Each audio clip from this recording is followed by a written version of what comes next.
Assalamualaikum warahmatullahi wabarakatuh. Salam dan bahagia. Kami dari kelompok 2 ingin mempresentasikan hasil diskusi kami yang berjudul Proses Audit Atas Aset Tak Berwujud, yang beranggotakan saya sendiri, Novil Effendi, NIM 207, dan teman saya yang bernama Hana Melaniamati, NIM 203. Selanjutnya yaitu pengertian aset tak berwujud menurut Sak Etap. Aset tidak berwujud merupakan aset non-moneter yang dapat diidentifikasikan dan tidak mempunyai wujud fisik. Suatu aset dapat diidentifikasikan jika yang pertama yaitu dapat dipisahkan, yang kedua muncul dari hak kontraktual atau hak hukum lainnya. Yang selanjutnya yaitu aset tak berwujud diakui apabila jika yang pertama yaitu kemungkinan perusahaan akan memperoleh manfaat ekonomi masa depan dari aset tertentu. Yang kedua, biaya-biaya yang dapat diatribusikan secara langsung dalam mempersiapkan aset sehingga siap digunakan sesuai dengan tujuannya. Selanjutnya yaitu biaya perolehan aset tak berwujud diperolehkan dari yang pertama, harga beli termasuk biaya impor dan pajak yang sifatnya tidak dapat dikreditkan setelah diskon dan potongan dagang. Yang kedua, biaya-biaya yang dapat diatribusikan secara langsung dalam mempersiapkan aset sehingga siap digunakan sesuai dengan tujuannya. Selanjutnya, umur manfaat aset tak berwujud menurut PSAK nomor 19. Yang pertama, periode suatu aset yang diharapkan dapat digunakan oleh entitas. Yang kedua, jumlah produksi atau unit serupa yang diharapkan akan diperoleh dari suatu aset oleh perusahaan. Selanjutnya, sifat aset tak berwujud. Yang pertama, mempunyai masa manfaat lebih dari 1 tahun. Yang kedua, tidak mempunyai bentuk sehingga tidak bisa dipegang atau diraba atau dilihat. Yang ketiga, diperoleh dari mengeluarkan sejumlah uang tertentu yang jumlahnya cukup material. Selanjutnya, adapun contoh aset tak berwujud. Yang pertama ada goodwill, yang kedua hak paten, yang ketiga hak cipta, yang keempat franchise. Selanjutnya yaitu tujuan pemeriksaan aset tak berwujud. Yang pertama, untuk memeriksa apakah terdapat internal control yang cukup baik atas aset tak berwujud. Yang kedua, untuk memeriksa apakah perolehan atau penambahan dan penghapusan aset tak berwujud didukung oleh bukti-bukti yang sah dan lengkap secara diotorisasi oleh penjabat perusahaan yang berwenang. Yang ketiga, untuk memeriksa apakah aset tak berwujud yang dimiliki perusahaan masih mempunyai kegunaan di masa yang akan datang, manfaat lebih dari 1 tahun. Yang keempat, untuk memeriksa apakah amortisasi aset tak berwujud dilakukan sesuai dengan Sak Etap atau PSAK atau IFRS. Yang kelima, untuk memeriksa apakah hasil atau pendapatan yang diperoleh dari aset tak berwujud sudah dicatat dan diterima oleh perusahaan. Yang keenam, untuk memeriksa apakah penyajian aset tak berwujud dalam laporan keuangan sudah dilakukan sesuai dengan Sak Etap, PSAK, atau IFRS. Selanjutnya, audit prosedur atas aset tak berwujud. Yang pertama, pelajari dan evaluasi kontrol atas aset tak berwujud. Biasanya dilakukan dengan menggunakan internal control questionnaires. Jika auditor menyimpulkan bahwa internal kontrol atas aset tak berwujud baik, maka ruang lingkup pemeriksaan bisa dipersempit. Yang kedua, minta rincian atas aset tak berwujud per tanggal laporan posisi keuangan, yang antara lain menunjukkan saldo awal, penambahan, amortisasi, dan penghapusan serta saldo akhir. Yang ketiga, cocokkan saldo awal dan saldo akhir ke buku besar, lalu cek voting dan cross voting. Yang keempat, pemeriksaan penambahan aset tak berwujud.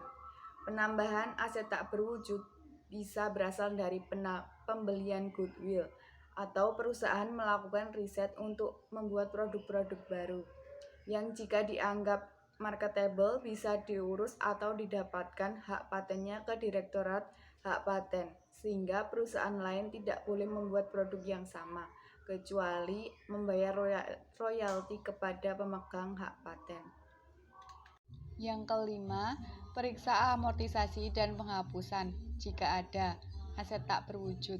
Periksa apakah amortisasi dilakukan sesuai dengan standar akuntansi di Indonesia, Etap atau PSAK atau IFRS. Perhitungannya akurat. Jika ada aset tak berwujud yang dihapuskan, misalnya goodwill, karena tidak lagi mempunyai kegunaan, maka harus diperiksa otorisasi dari pejabat entitas yang berwenang. Yang keenam, periksa perjanjian yang dibuat entitas dengan pihak ketiga yang ingin menggunakan hak paten, hak cipta, franchise yang dimiliki perusahaan. Perjanjian yang menjual atau menyewakan hak paten, hak cipta, dan franchise milik perusahaan kepada pihak ketiga biasanya dilakukan di hadapan notaris. Karena itu, auditor harus meminta kopi perjanjian tersebut untuk permanent file. Untuk royalti yang diperoleh harus diperiksa apakah sudah dikenakan PPh 23 sesuai dengan peraturan perpajakan yang berlaku.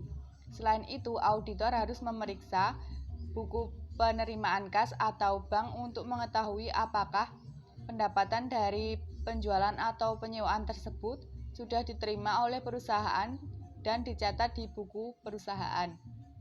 Yang ketujuh, periksa apakah penyajian aset tak berwujud dalam laporan keuangan sesuai dengan standar akuntansi keuangan di Indonesia. Dalam entitas harus mencatat perolehan atau penambahan aset tak berwujud sebesar harga perolehannya. Di laporan posisi keuangan atau neraca, aset tak berwujud disajikan sebesar nilai netonya setelah diamortisasi. Di kertas kerja pemeriksaan aset tak berwujud, auditor harus mencantumkan kesimpulan pemeriksaannya mengenai kewajaran saldo perkiraan aset tak berwujud. Selanjutnya, contoh kasus. Contoh kertas kerja pemeriksaan aset tak berwujud terjadi pada PT ASA yang melaporkan akumulasi amortisasi sebesar Rp39.446.224. Temuan audit berdasarkan bukti audit yang diperoleh sebagai berikut. Yang pertama ada tanah. Tanggal belinya 9 Maret 2019. Per buku tahun lalunya sebesar 89.600. Yang kedua ada franchise. Tanggal beli 29 Januari 2020. Tanggal akhirnya 28 September 2023. Per buku tahun lalunya 51.300. Yang ketiga ada goodwill, tanggal belinya 9 Oktober 2020, tanggal akhirnya 17 Oktober 2022. Per buku tahun lalunya sebesar 93.300. Yang keempat ada hak cipta, tanggal belinya 25 November 2020, tanggal akhirnya 8 Februari 2028. Per buku tahun lalunya sebesar 19.800. Yang terakhir ada hak paten, tanggal belinya 3 November 2019, tanggal akhirnya 11 April 2024. Per buku tahun lalunya sebesar 83.200. Jurnal pemeriksaan aset tak berwujud yang harus dibuat sebesar 520.000. Hal ini dilakukan berdasarkan kertas kerja pemeriksaan aset tak berwujud yang menemukan adanya selisih antara pencatatan auditor dan klien. Adapun KKP pemeriksaan sebagai berikut. Yang pertama tanah, per buku tahun lalu 89.600, per buku auditnya sama. Yang kedua franchise, per buku tahun lalunya 51.300, per buku auditnya sama. Yang ketiga ada goodwill, per buku tahun lalunya 93.300, per buku auditnya sama. Yang keempat ada hak cipta, per buku tahun lalunya 19.800, per buku auditnya sama. Yang kelima ada hak paten, per buku tahun lalunya 83.200, per buku auditnya sama.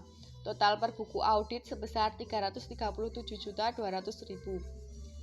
Lalu ada akumulasi gedung, penambahan sebesar Rp13.123.256. Per buku auditnya sama.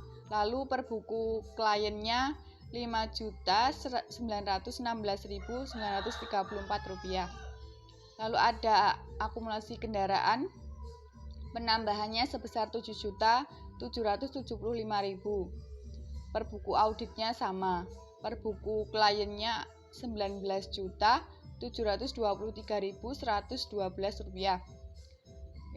Lalu ada akumulasi mesin, penambahan sebesar Rp230.233. Per buku auditnya sama.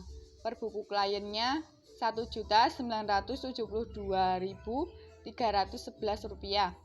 Yang terakhir ada akumulasi peralatan kantor. Per buku tahun lalunya sebesar Rp1 juta, Rp569.811. Lalu ada penambahan sebesar Rp17.267.925. Lalu per buku auditnya Rp18.837.736. Lalu per buku kliennya Rp11.833.867. Selanjutnya itu ada perbedaan total untuk per buku auditnya Rp39.966.224. Lalu untuk per buku kliennya Rp39.446.224. Nah, di situ terdapat selisih Rp520.000. Adjustment Journal. Adapun jurnal pemeriksaan aset tak berwujud yang dibuat sebagai audit adjustment sebagai berikut. Tanggal 31 Desember 2020 untuk jurnalnya didebet beban amortisasi aktiva tidak berwujud sebesar Rp520.000. Untuk kreditnya akumulasi amortisasi aktiva tidak berwujud sebesar Rp520.000. Sekian presentasi yang dapat kami sampaikan, kurang lebihnya kami mohon maaf. Wassalamualaikum warahmatullahi wabarakatuh. Salam.